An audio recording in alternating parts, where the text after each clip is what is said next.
Olá, para quem não me conhece ainda, eu sou o João, responsável aqui pela mesa de renda variável da Convexa, e esse vídeo tem o objetivo, de passar um pouco sobre o cenário do que aconteceu ali ao longo do mês de maio e até trazer um pouco de expectativas agora para 2025. Já aproveitando, quem puder deixar um like, compartilhar o vídeo, eu agradeço. Acho que é importante compartilhar algumas coisas de conteúdo, que realmente podem ajudar aí o investidor pessoa física. Vamos começar já aqui indo para o Brasil.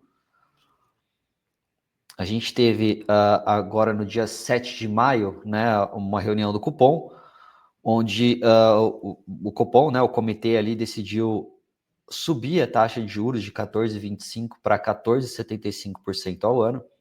De certa forma, essa elevação já era aguardada pela maioria dos economistas do mercado.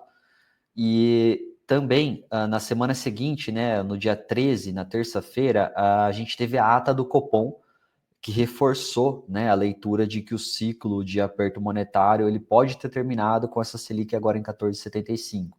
Depois eu vou falar também sobre essa situação do IOF, mas dificilmente a gente vai ver essa taxa de juros subindo agora durante 2025. Então, o ciclo aí de alta pode ter terminado. Agora, só para mostrar qual foi o impacto aqui na Bolsa Brasileira após a reunião do Copom, que foi anunciada ali no final da quarta-feira, dia 7, e aí no dia 8, a gente viu aí a Bolsa subindo forte, por causa justamente dessa mensagem por parte do Copom de que o ciclo de alta ali poderia ter terminado. E, novamente, aqui no dia 13, quando saiu ali a ata do Copom, que sai pela manhã, reforçando aí essa tese. Então, a gente viu aí a Bolsa subir ali quase 2% também após essa ata.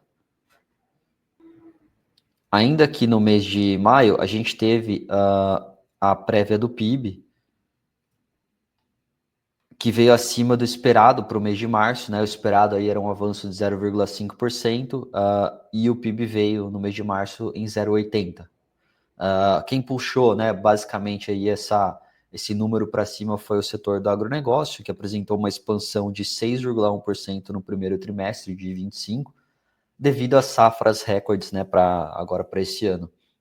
Só falando aqui também, a indústria cresceu 1,6% e serviços 0,7%. Então, com isso, esse índice fechou o primeiro TRI de 2025 com uma expansão de 1,3%. E, de certa forma, a maioria dos analistas, agentes econômicos, acabam esperam uma acomodação desse crescimento ao longo do ano, até porque a gente está com uma taxa de juros ainda muito elevada e uma inflação persistente, o que acaba afetando o consumo. No dia 22 de maio, o governo anunciou o aumento de IOF para empresas, previdência de alta renda e câmbio. E foi exatamente no momento onde o governo anunciou alguns bloqueios e contingenciamentos ali no relatório fiscal, onde totalizou ali algo próximo a 31 bilhões, o que foi muito acima do esperado, que era algo próximo de 15 bi. Então, esse contingenciamento, esses bloqueios por si só, teriam um efeito positivo no mercado, mas aí o governo anunciou junto com isso, esse aumento de IOF. Então, essa medida foi recebida de uma maneira muito ruim, pelo mercado, até porque ela elevava ali de 0 para 3,5% a alíquota sobre operações. Então, afetava diretamente aí fundos multimercados, por exemplo, que alocam capital fora do país. E aí, com isso, as ADRs brasileiras, que são basicamente os recibos ali das ações que são negociadas fora do Brasil, acabaram afundando, caindo ali próximo de 4%. Então, é claro que essa reação negativa, ela era previsível, e no mesmo dia ali o governo acabou recuando, em alguns pontos, Então, o que permaneceu aqui em vigor? O IOF de 3,5% para compras no exterior, seja com cartão, saque de moeda em espécie ou envio de remessas para conta banking, continua em 3,5%. e remessas para conta investimento no exterior, que subiu de 0,38% para 1,1%. E algumas outras coisas que ainda permanecem, né? É claro que ainda a gente tem essa discussão agora por parte do governo que está buscando alternativas, né? Para voltar atrás aí nesse pacote de aumento de IOF, mas ainda é uma incerteza muito grande, e eu vou falar um pouco mais sobre isso depois. E aqui é importante destacar, né, que mesmo com esse ruído todo, os ativos locais ele acabaram subindo nos dias seguintes. E aí tem duas explicações para isso, tá? O primeiro o aumento do IOF, na prática, ele funciona como se fosse um aperto monetário adicional, né? Então, se eu aumento, né, o custo ali para fazer operações de crédito, de certa forma eu acabo tirando, né, um pouco dessa aceleração aí da economia. Então, eu vou contra, né, essa política expansionista. Então, isso acaba ajudando aí o Banco Central a justificar o fim, né, do ciclo de alta da Selic. Então, é muito provável que realmente essa Selic aí pare agora nos 14,75%. E um segundo ponto é que essas medidas, né, que o governo tem tentado adotar, elas são muito impopulares, né, elas são mal recebidas por, enfim, agentes econômicos e pessoas físicas de maneira geral. Isso acaba desgastando, né, o atual governo e reforça a tese de que pode existir esse pêndulo político, né, que é basicamente uma virada ali para um governo um pouco mais pró-mercado, né, um governo um pouco mais racional ali com as contas públicas. Então, isso pode acontecer a partir de 2026. E aí, o fato do mercado, enfim, pensar nessa ideia, né, acaba ajudando, né, os ativos de risco a subir, porque o mercado acaba antecipando, né, de certa forma. Um outro dado importante aqui para mostrar foi o IPCA 15 de maio, que veio ali abaixo do esperado, né? Então o dado veio com 0,36% de alta, enquanto era esperado 0,44%, e ele veio com um qualitativo, né, um pouco mais saudável. Então esse índice mostrou uma desaceleração na comparação mensal, reforçando aí mais uma vez, né, de que o ciclo aí de aperto monetário no Brasil chegou ao fim. Ainda é um patamar elevado, né, de inflação, mas a combinação, né, desse dado aí, mais esse aumento de IOF, acaba sustentando aí essa tese, né, da Selic no limite. Então, isso já começa a abrir espaço para pensar em cortes de taxa, né? Claro que é muito cedo para pensar nisso, mas provavelmente final do ano, né, dependendo do andamento ali da economia, ou até início do ano que vem, pode existir aí, né, queda na taxa de juros novamente aqui no Brasil. Então, isso acaba refletindo também, né, no fechamento das curvas de juros, né, os DIs futuros, que com as quedas, né, acaba ajudando ali, principalmente renda fixa, né, que tem uma duration ali um pouco mais longa, seja um IPCA mais ou um pré-fixado, e até ativos de risco, né, como inflação, como ações e os fundos imobiliários, que são, né, ativos aí mais sensíveis, né, ao ambiente de juros. E a gente teve também um outro dado, que foi o CAGED, onde mostra, né, ou mostrou, né, que a economia brasileira aí gerou 257,5 mil empregos no mês de abril, e na comparação ali com o mês passado, né, que teve geração de 239 mil, houve essa alta de 7,3%. Então, de certa forma, esse dado aí mostra que o mercado de trabalho segue forte, né? Então, a inflação de serviços acaba sendo pressionada, porque a gente tem a população ali, né, a maior parte da população trabalhando, né? Então, isso acaba impactando, né, na inflação ali, principalmente no componente de serviços. E a gente teve também a PNAD, né, ali no dia 29 de maio, onde mostrou que a taxa de desemprego ficou ali em 6,6% no trimestre. E esse índice, né, é importante destacar aqui que ele é o menor para este período do ano desde o início da série histórica, que foi lá em 2012, né? Então isso representa aí uma estabilidade, né, o 6,6% em relação ao trimestre anterior. Mais uma vez aqui uma notícia mostrando que o mercado de trabalho segue forte aqui no mercado brasileiro. Uma outra notícia importante aqui para mostrar, que saiu agora no dia 30 de maio, foi que a Moody's, né, uma das agências ali, uma das três, né, agências mais importantes ali de classificação de risco, manteve, né, a nota de crédito do Brasil, mas reduziu, né, a perspectiva para estável. Então, essa decisão ela acaba refletindo um avanço, né, aquém do necessário no enfrentamento ali da rigidez dos gastos por parte do governo, né, e nessa construção de credibilidade fiscal. Então, basicamente, o que a agência falou foi que o país tem até tentado, né, perseguir as metas ali de cumprir arcabouço fiscal, mas acaba falhando, né, na apresentação de um plano que faça sentido, né, que consiga realmente provocar um equilíbrio estrutural, né, das contas públicas, porque, como eu mencionei ali anteriormente, o governo primeiro gasta e depois tenta fazer bloqueio e contingenciamento, né? Então, e o ajuste ele sempre tenta vir pelo lado da maior arrecadação, mas não pela diminuição dos gastos. Então, né, essa maneira do governo tentar de certa forma, corrigir ali a situação ou tentar melhorar essa questão das contas públicas, acaba passando uma sinalização ruim que não é estrutural, né? Não tem um plano ali realmente crível para conseguir fazer isso acontecer. Então, todas essas situações de elevação de IOF, mudança em imposto de renda, compensação fiscal, então tudo isso mostra, né, que o governo não tem uma estratégia de longo prazo, as coisas são definidas ali da noite para o dia, né, sem muito planejamento. E a própria agência diz, né, que não enxerga, né, um horizonte agora para 2025, para 2026, onde isso possa mudar, né? Então, provavelmente a gente vai continuar tendo um 2025 e um 2026 desafiador, até porque a gente está falando ali de um ano, né, que é pré-eleitoral, né? Então, o governo, de certa forma, acaba aumentando os gastos, né? Então, foi alguma das motivações aí pela qual a Moody's manteve essa nota de crédito e reduziu essa perspectiva. Agora, né, a gente teve aí a pesquisa da Genial falando, né, alguns pontos ali sobre o governo atual. Então, acho que é importante destacar alguns slides aqui, né, da pesquisa.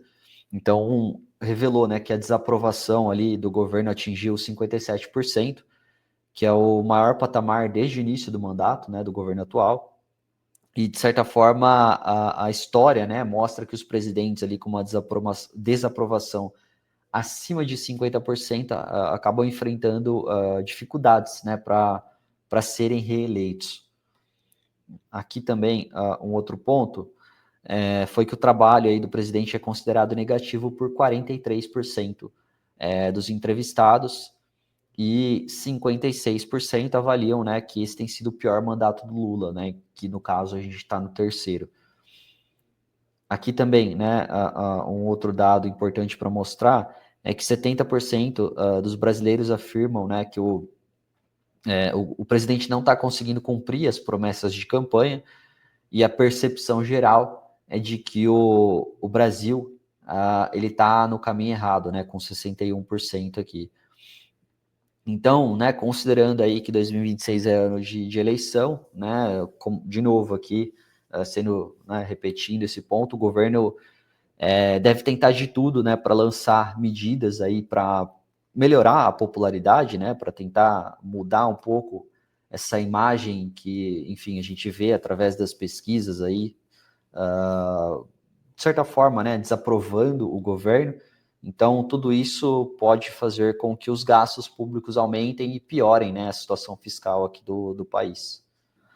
Só para fechar aqui o tema de Brasil, né, ontem aqui, dia 9/6, na verdade foi no domingo à noite, né, o Haddad ali fez uma coletiva de imprensa, né, para falar sobre algumas medidas aí para substituir, né, esse aumento do IAF e compensar essas perdas fiscais.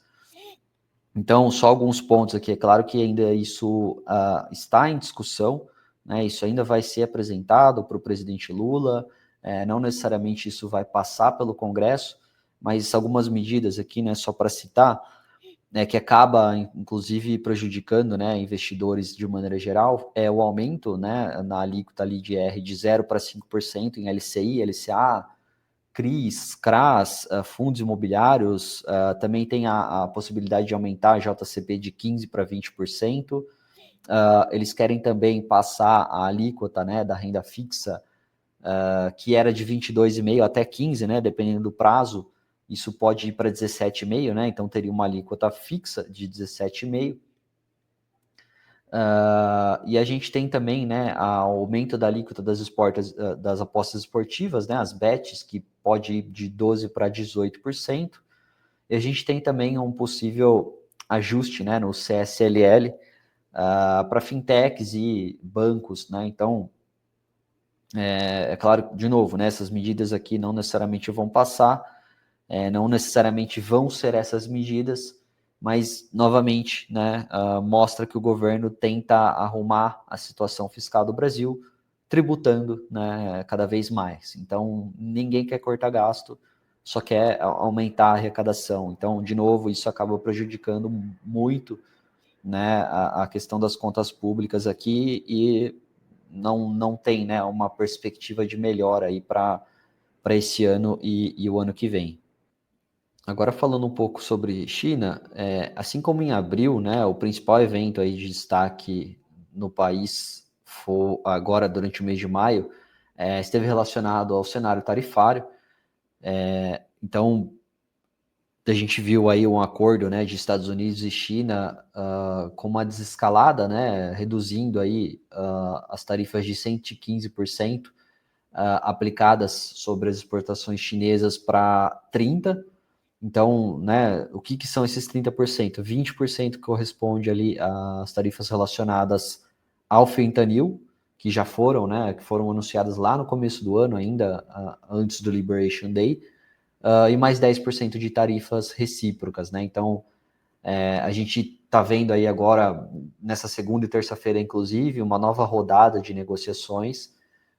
Então, teve uma desescalada, a situação melhorou, inclusive o S&P acabou voltando ali, né, muito próximo da máxima histórica, mas ainda assim, né, a gente segue com esse cenário de incerteza de guerra comercial entre Estados Unidos e China, principalmente.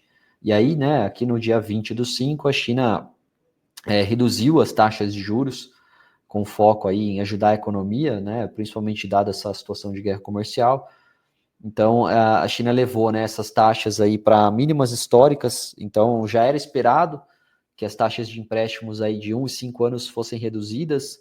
Então, a de 1 ano ela foi para 3% versus 3,1% anterior, e a de 5 anos caiu de 3,6% para 3,5%. Essa medida não deve oferecer um suporte muito significativo, né, à economia, mas ela representa aí uma tentativa do governo chinês tentar estimular um pouco da confiança, né, e tentar trazer algum estímulo, né, um pouco mais robusto aí para tentar, né, suportar esse crescimento da China. E de alguma forma, né, os bancos aí, principalmente o BTG, seguem enxergando um espaço aí para novos cortes de juros ao longo agora de 2025. E para frente, né, a gente tem essa situação dos acordos tarifários que, né, podem ali incentivar uma abordagem um pouco mais cautelosa por parte do Banco Central chinês, antes de eles tentarem ou pensarem em implementar novos estímulos, né? Então, de certa forma, o banco aí fica na expectativa, né, de possíveis acordos para então definir quais passos serão tomados. E a gente tem também uma fraqueza, né, na atividade interna ali da China, que deve aumentar, inclusive tentando ali pressionar o governo, né? Muita gente da indústria, né, e até do comércio acaba pressionando ali o governo chinês para adotar mais estímulos, né? Porque a China ali provavelmente vai crescer muito menos do que cresceu em 2024. Agora falando um pouco sobre Estados Unidos, a gente teve no dia 7 ali de maio, né, o Fed que manteve os juros, né, na taxa ali de 4,25% a 4,5%, numa decisão unânime já aguardada pelo mercado. o Powell, né, que é o presidente ali, afirmou na coletiva que eles estão numa situação confortável, né, para esperar, para ver, né, como é que vai ser essas possíveis resoluções aí de guerra comercial, para daí então eles tomarem qualquer tipo de decisão. E né, ele diz ali que os custos de esperar são relativamente baixos, né? Então, as tarifas sim aumentaram, né? Incerteza, o que reflete em expectativas de inflação mais alta e uma desaceleração econômica, mas que ainda assim não há necessidade, né, de tomar nenhuma decisão precipitada. Agora, no dia 12 de maio, né, a gente teve aí essa trégua, né, digamos assim, tarifária entre China e Estados Unidos. Então, ambos os lados, né, eles concordaram em suspender essa escalada tarifária, né, por 90 dias, suspendendo, né, com os Estados Unidos suspendendo as tarifas sobre os produtos chineses para 30%, né, de 125, e a China acabou ajustando, né, as tarifas sobre as importações americanas para 10%. Então, o objetivo imediato aí parece dar um respiro, né, de 90 dias para que os dois países voltem, né, à mesa de negociações, né, conforme está acontecendo agora nesses últimos 2 dias,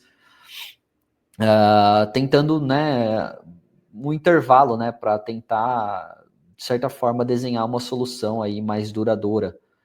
Embora isso não necessariamente pode realmente resultar em algo efetivo ou que se mantenha, né, nessas taxas aí de 30% e 10%, então a gente segue com essa incerteza, né, embora essa trégua aí seja muito bem-vinda e acabou ajudando bastante aqui os mercados, né, então só para mostrar aqui o impacto, ali no dia, né, 12 a gente teve esse anúncio, e aí o mercado, né, já subiu ali 3,26%, aqui falando de S&P, né, e aqui também só para mostrar uma imagem, que acho que é legal, para mostrar, né, como que foi a escalada dessas tensões, né, desde o início. Então a gente teve, né, esse anúncio aí do fentanil lá, Estados Unidos sobre China, de 20%, aí a gente teve essa lá do Liberation Day indo para 34%, e a gente viu isso escalando, né, até 145%, e aí agora, né, essa pausa, né, onde as taxas ali voltaram de 30, né, Estados Unidos e 10 China. Então, né, só para mostrar aqui como é que tem sido essa escalada de tensão, questão de linha do tempo mesmo, né, acho que é legal.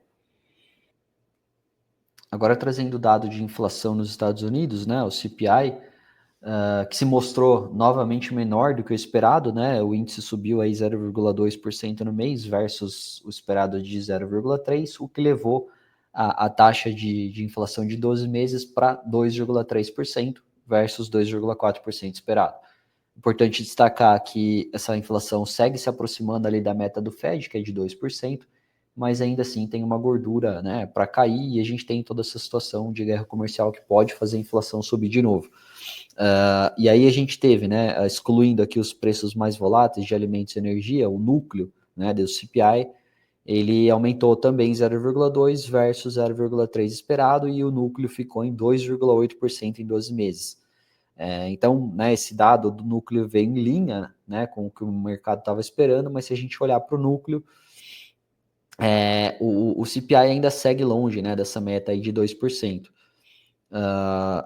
E é importante destacar, né, que no mês de abril a gente não viu ainda nenhum impacto inflacionário relevante oriundo da aplicação das tarifas, né? Então, essa guerra comercial ainda segue como um fator imprevisível no cenário de inflação, e provavelmente a partir agora de julho, provavelmente já de agosto, né, talvez até antes, a gente consiga ver qual vai ser o impacto, né, das tarifas agora na projeção aí de inflação. E por hora, tá, o mercado ele aposta aí em 2 cortes, né, de juros lá no Fed, começando em setembro, né? Claro que ainda é difícil, né, estimar isso, dado que a gente segue com esse cenário de incerteza, mas é o que o mercado está vendo aqui por enquanto. E uma outra notícia importante, né, do dia 16 de maio, a Moody's, né, que, enfim, a mesma agência ali que acabou mantendo a perspectiva estável para os Estados Unidos, acabou tirando, né, o AAA ali dos Estados Unidos. Então, retirou essa nota máxima, né? É importante destacar que o AAA é a nota máxima. E aí, com isso, né, os juros longos lá de 30 anos dos Estados Unidos acabaram ultrapassando, né, o nível de 5%. Então, isso é um sinal claro de que os investidores estão cada vez mais desconfortáveis, né, com o acúmulo de dívidas e esse desdobramento aí da guerra comercial. A decisão da agência não foi, né, uma surpresa, dado que as outras duas agências, né, mais importantes ali já tinham, né, tirado esse AAA dos Estados Unidos, mas ainda assim isso reforça, né, essa percepção de que a dívida pública entrou numa trajetória preocupante. E a gente ainda, né, além de tudo isso, a gente tem aí um novo plano orçamentário do Trump, onde ele prevê cortar impostos, né, e aumentar o teto da dívida em algo aproximadamente próximo ali a 4 trilhões de dólares, né? Então, não é exagero dizer aí que esse rebaixamento da Moody's pode ter sido apenas o primeiro degrau, né? Então, pode vir a ter novos rebaixamentos dada a situação lá dos Estados Unidos. E aí, no dia 22 de maio, a gente teve, né, a Câmara ali dos Estados Unidos aprovando, né, esse projeto orçamentário que foi proposto pelo Trump. E, é claro, né, apesar desse pacote fiscal ali generoso, os mercados acabaram reagindo com uma relativa tranquilidade, né, até porque eu acho que já estava, de certa forma, ali anestesiado, né, com essa escalada de déficits. Então, né, de novo, os treasuries ali, né, os juros longos acabaram subindo, de novo, né, por essa situação de aumento de gastos, né. Importante destacar aqui que um dos objetivos, né, do secretário do Tesouro ali dos Estados Unidos, o Scott Bessent, ele tem um plano ali que ele denominou 333, né, que é reduzir ali o déficit americano dos atuais 7 para 3%. Fica mais difícil de ser atingido, né, então a gente segue com essa situação complicada nos Estados Unidos. Só para trazer dois últimos dados aqui, do mercado americano, a gente teve o PCI anunciado agora no dia 30 de maio, na sexta-feira, que mostrou, né, que esse índice de preços de despesas de consumo pessoal, que é a medida de inflação preferida pelo Fed, subiu 0,1% em abril, resultando numa taxa anual de 2,1%, né, abaixo do esperado, que era 2,2%, e o núcleo, né, que exclui alimentos e energia, também subiu 0,1% mensalmente, e anual veio 2,5%, o que está um pouco abaixo ali do previsto, que era 2,6%.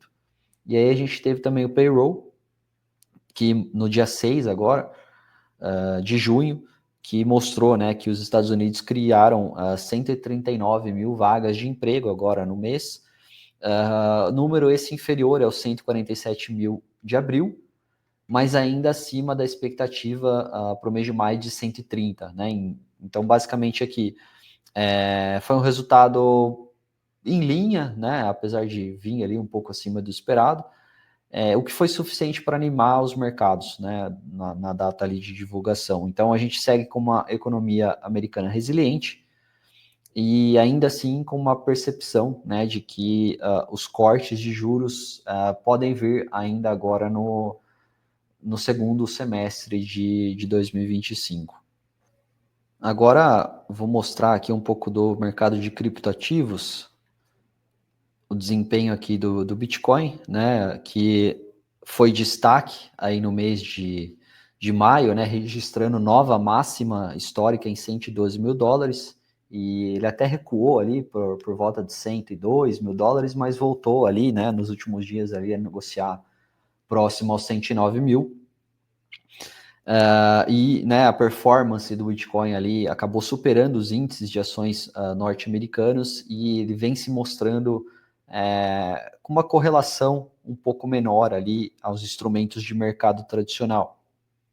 E esse movimento, né, reflete aí um forte interesse por parte de investidores institucionais, né? É importante destacar aqui que nas primeiras 3 semanas de maio, fundos e ETFs com exposição a Bitcoin captaram mais de 5,5 bi de dólar, né? Então, algumas companhias como a GameStop e a Trump Media anunciaram aí grandes aquisições de Bitcoin. E aí, importante aqui um outro ponto, essas empresas listadas, né, já acumulam mais de 700 mil unidades da criptomoeda, né, em suas reservas ali de caixa, o que acaba limitando, né, a oferta disponível aí de Bitcoin no mercado.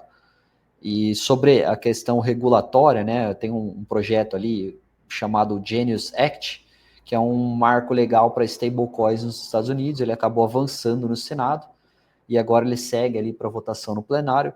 E a aprovação desse projeto, né, ela é esperada agora no segundo semestre dos Estados Unidos, porque isso vai, né, ajudar ali a definir regras claras para auditoria, emissão e reservas, né, o que vai permitir com que bancos, né, e grandes empresas possam atuar ali no mercado de stablecoins.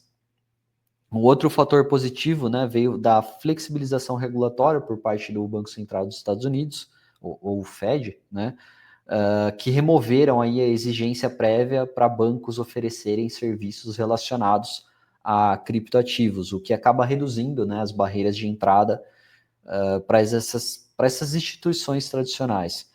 Então, a gente teve, né, essa correção ali no fim do mês, mas ainda assim o mercado cripto ele permanece, né, bem posicionado, digamos assim, justamente por esse maior interesse institucional, por esse avanço regulatório, né, e a perspectiva de uma política monetária que também pode ali, né, com a queda de juros, favorecer também aí esse ambiente para Bitcoin, né, não só Bitcoin, mas outras moedas aqui. Então, né, só para mostrar aí também o desempenho da Ethereum, né, que acabou subindo bastante ali ao longo do mês de maio. A Solana também subiu, teve uma pequena correção, assim como o Bitcoin, mas voltou a subir aí nos últimos 2, 3 dias, que são outras moedas aí de grande capitalização, né, que, enfim, o investidor ali, pessoa física, acaba conhecendo também. Trocando agora o tema, né, vamos falar sobre o resumo da Bolsa, né, do Ibovespa agora no mês de maio. Então, a Bolsa subiu 1,5% em real, né, ou 0,9% em dólar, o que levou o desempenho aí no acumulado do ano para 13,9% em real e 23,2% em dólar. E embora, né, esse desempenho aí das ações brasileiras tenha sido muito forte, ele ainda não é diferente do desempenho de outros mercados, né, aqui na América Latina. Então, o Chile subiu aí próximo a 26, assim como o México, e a Colômbia é algo próximo a 24%, né? Então a gente está vendo essa rotação ali de Estados Unidos, principalmente, né, vindo para mercados emergentes, né? Então não é algo isolado aqui do Brasil. E para mostrar um outro gráfico aqui do preço-lucro, né, do Ibovespa, tirando, né, a Petro e Vale, as ações aí estão sendo negociadas nesse patamar de 9,7 vezes o preço-lucro, o que ainda está, né, ali nesse desvio padrão abaixo dessa média, né, de 12 vezes. Então, ainda assim, a gente segue com uma bolsa barata. E para que, né, essa bolsa continue performando bem, a gente precisaria ver ou uma revisão de lucros, né, para cima, o que é possível, dado que a gente tem visto aí a economia performar bem, ou que as taxas reais de longo prazo continuem a cair. Tá? E aí, para que essas taxas de longo prazo continuem a cair, existe a possibilidade, né, do atual governo implementar medidas estruturais para reduzir, né, essa expansão da dívida, ou o mercado se tornar mais confiante de que o próximo governo vai enfrentar de uma maneira mais séria, né, a dívida do país. Então, né, são dois motivos aí que podem continuar impulsionando a bolsa local aqui.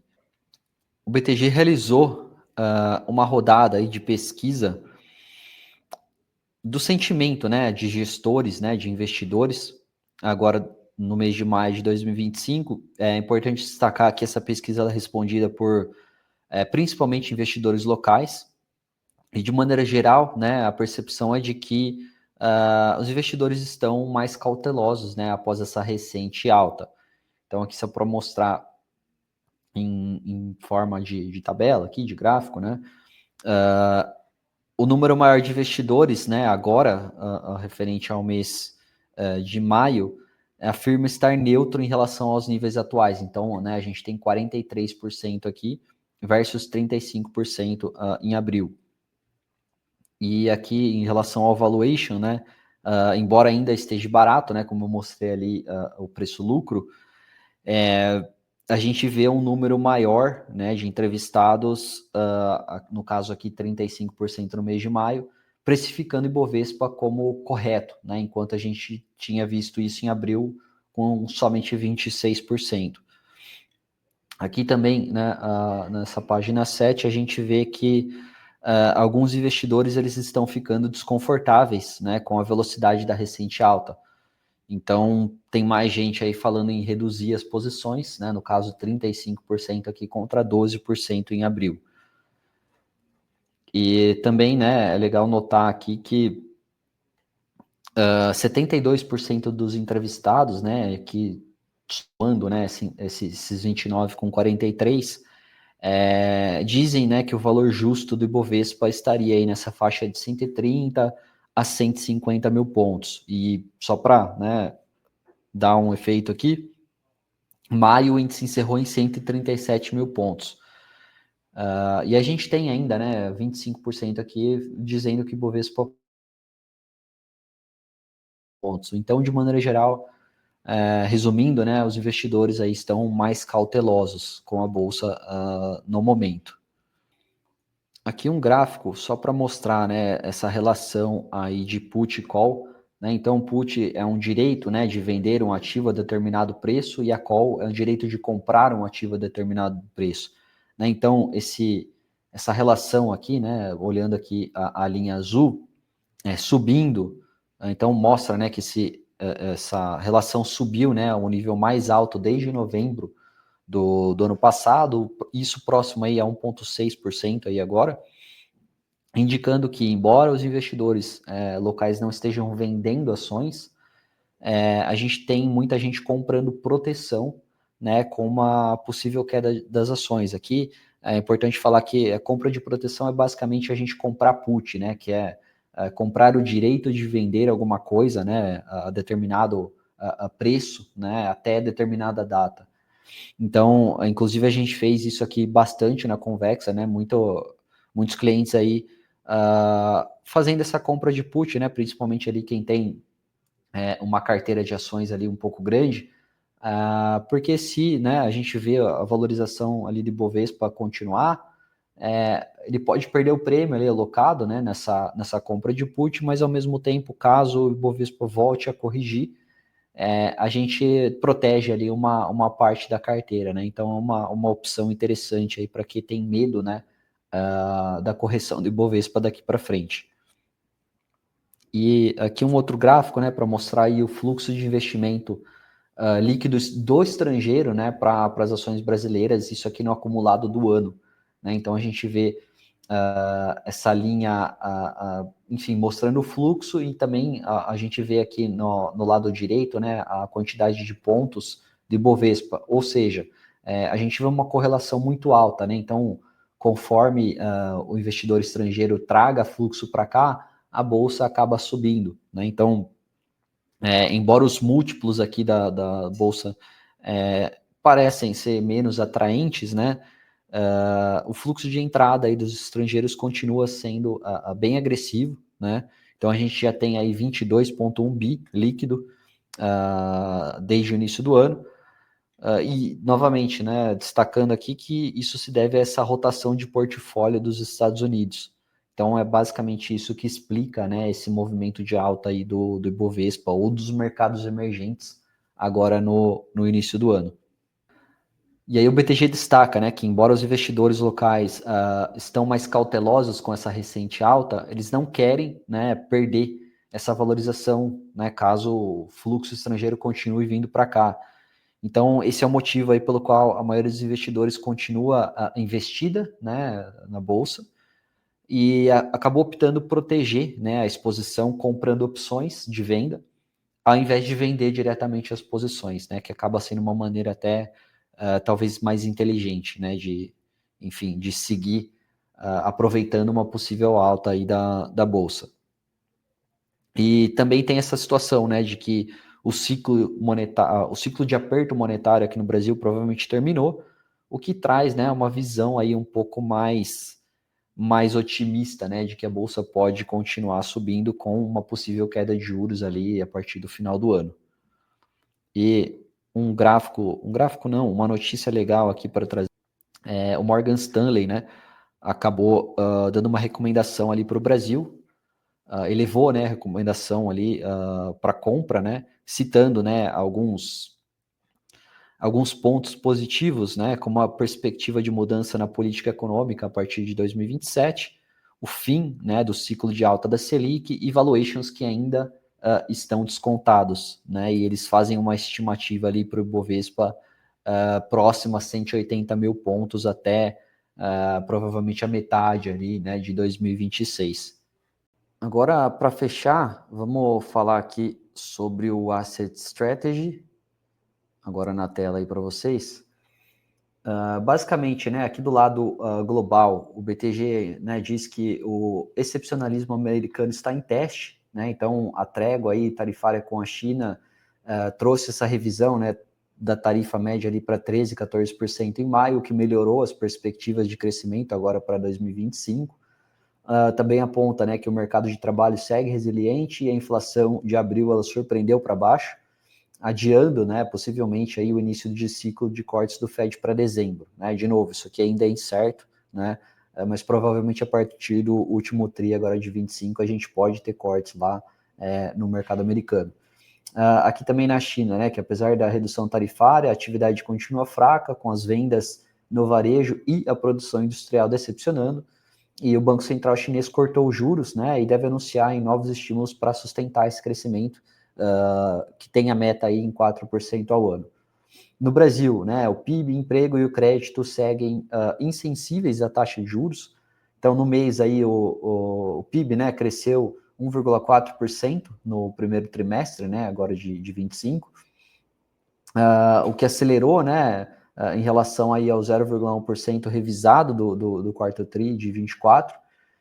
A gente teve também, né, no mercado de crédito, os dados ali que refletem o impacto já da reformulação do programa de crédito consignado, né, do CLT.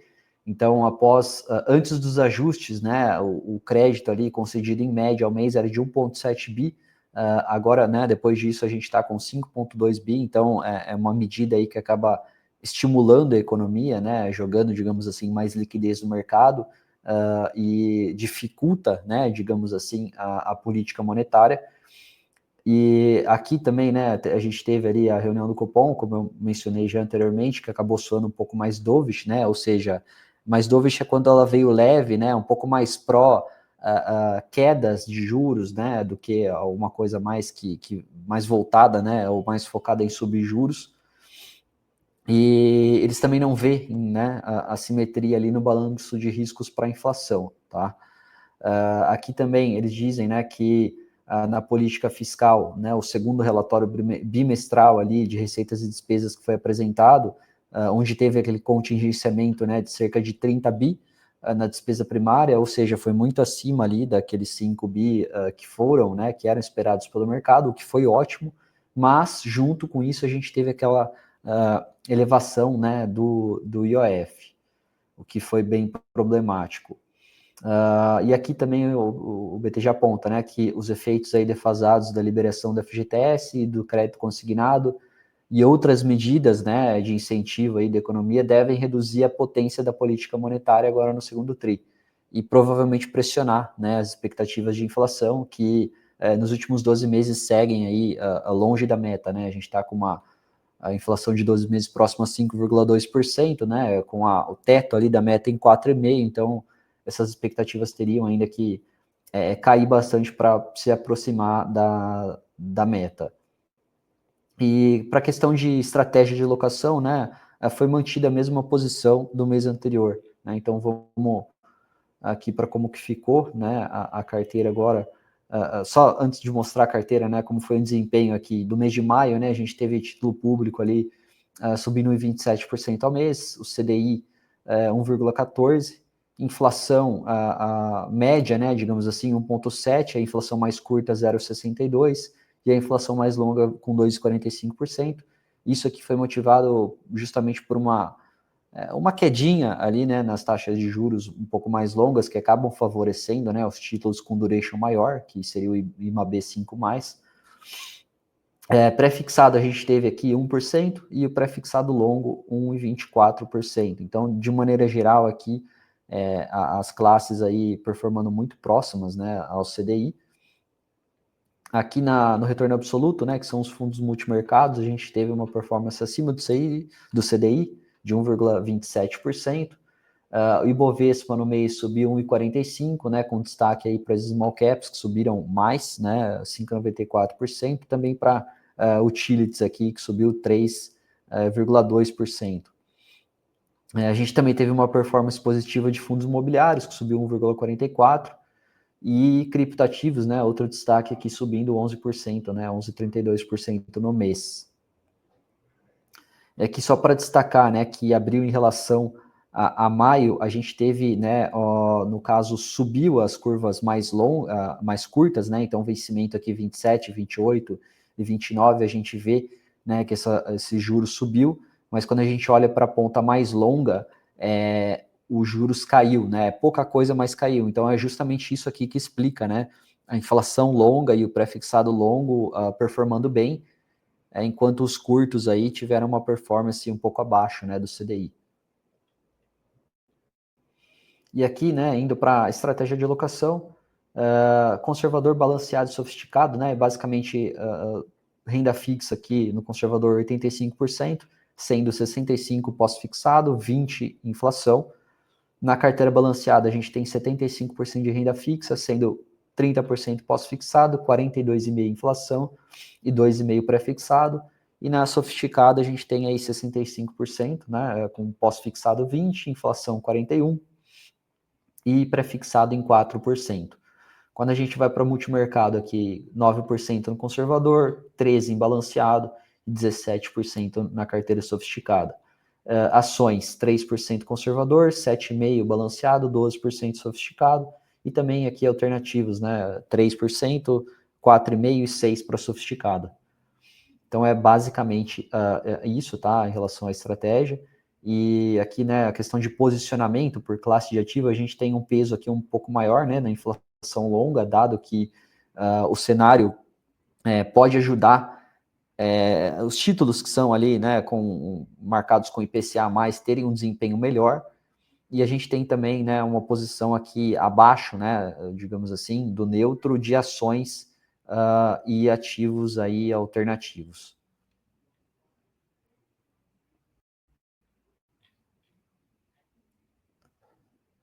Aqui só um último ponto, né, em relação a ações, o BTG diz, né, que segue atento aí à classe de ativo, então ainda segue, né, com uma posição abaixo, né, da posição neutra, mas eles até dizem que querem continuar, né, digamos assim, com a exposição, mas que precisaria ver um trigger doméstico, né, ou seja, algum gatilho aqui no mercado brasileiro mais claro para que o banco possa voltar, né, a elevar aí essa posição de renda variável.